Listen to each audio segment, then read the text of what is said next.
आज हम हिंदू धर्म और बौद्ध धर्म के बारे में बात करेंगे। बौद्ध धर्म और हिंदू धर्म में क्या समानताएं हैं, क्या असमानताएं हैं और क्यों बौद्ध धर्म वाले हिंदू धर्म स्वीकार नहीं करते। आइए हम जानते हैं। हिंदू धर्म और बौद्ध धर्म दोनों ही प्राचीन धर्म हैं और दोनों ही भारत भूमि से उपजे हैं। हिंदू धर्म के वैष्णव संप्रदाय में गौतम बुद्ध को 9वां अवतार माना गया है। हालांकि बौद्ध धर्म इस मत को स्वीकार नहीं करता, क्योंकि उनका मानना है कि बुद्ध एक मानसिक अवस्था है और जो भी उसे प्राप्त कर लेता है बुद्ध कहलाता है।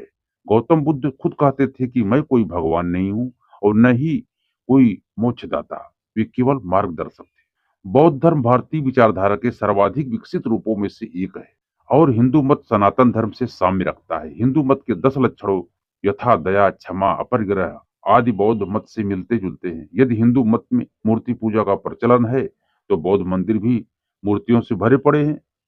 हालांकि वे सभी मूर्तियां धर्म प्रचार और धम्म चक्र के निरंतर चलने हेतु से हैं।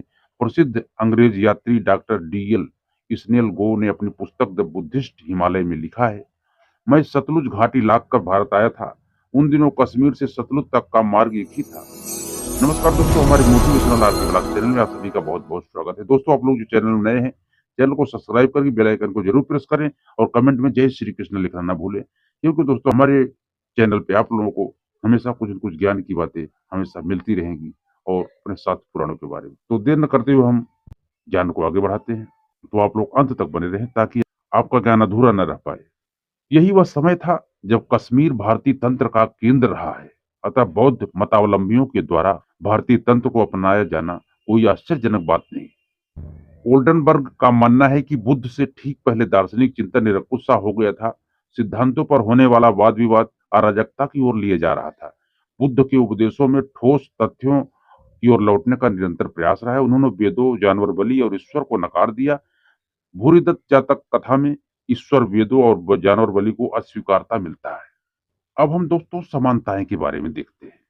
दोनों ही धर्म भारतीय हैं, दोनों ही अति प्राचीन धर्म हैं। तीसरी बात, दोनों धर्मों के 90% से अधिक अनुयायी एशिया में रहते हैं। चौथा है समान मूलभूत शब्दावली, कर्म, धर्म, बुद्ध अवतार आदि। पांचवा समानता है दोस्तों समान प्रतीकवाद, मुद्रा, तिलक, शिखा, रुद्राक्ष, धर्म चक्र तथा स्वास्तिक आदि। छठा है समान कर्मकांड, मंत्र, योग, ध्यान। अब दोस्तों असमानताएं के बारे में हम देख लेते हैं। असमानताएं क्या है दोस्तों? गौतम बुद्ध ने ब्रह्मा को कभी ईश्वर नहीं माना। हालांकि बौद्ध धर्म इस मत को स्वीकार नहीं करता, क्योंकि बौद्ध धर्म में तथागत गौतम बुद्ध ने ईश्वर को एक कोरी कल्पना कहा है और धम्म में कोई कल्पना को बिना जांचे पहचाने ईश्वर है, इस बात को स्वीकार नहीं किया जा सकता।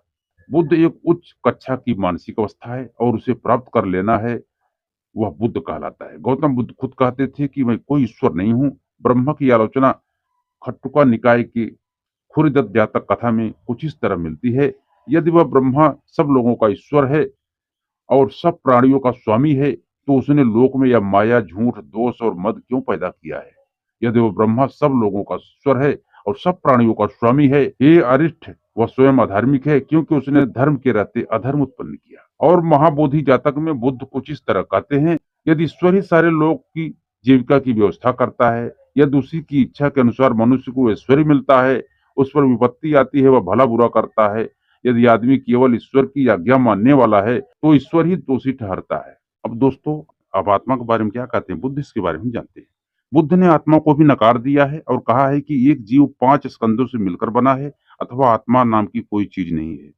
वेद, वेद के बारे में क्या कहते हैं?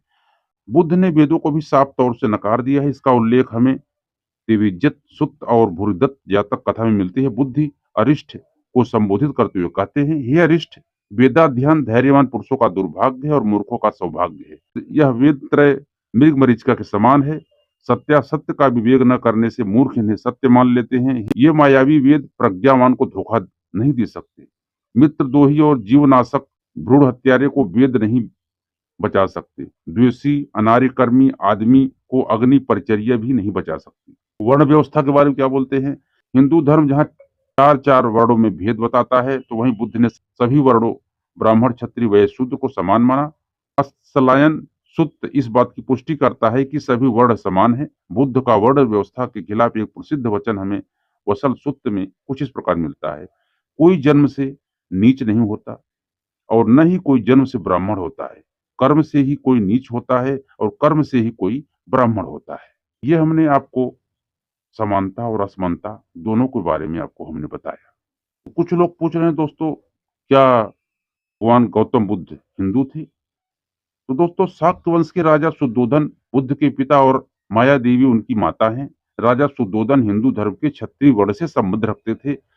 इन सभी तथ्यों से यह साबित होता है कि भगवान बुद्ध हिंदू ही। तो कुछ लोग पूछ रहे हैं दोस्तों कि भगवान गौतम बुद्ध किसकी पूजा करते थे? तो दोस्तों हेमिस गोम में लेह के दक्षिण पूर्व दिशा में शहर से 45 किमी दूर स्थित है। इस मठ के ऊपरी भाग में देवी तारा का मंदिर है। किंवदंती है कि देवी तारा की आराधना भगवान बुद्ध करते थे। भगवान बुद्ध धर्म की प्रज्ञान शाखा में इस देवी का पूजा का खास महत्व है।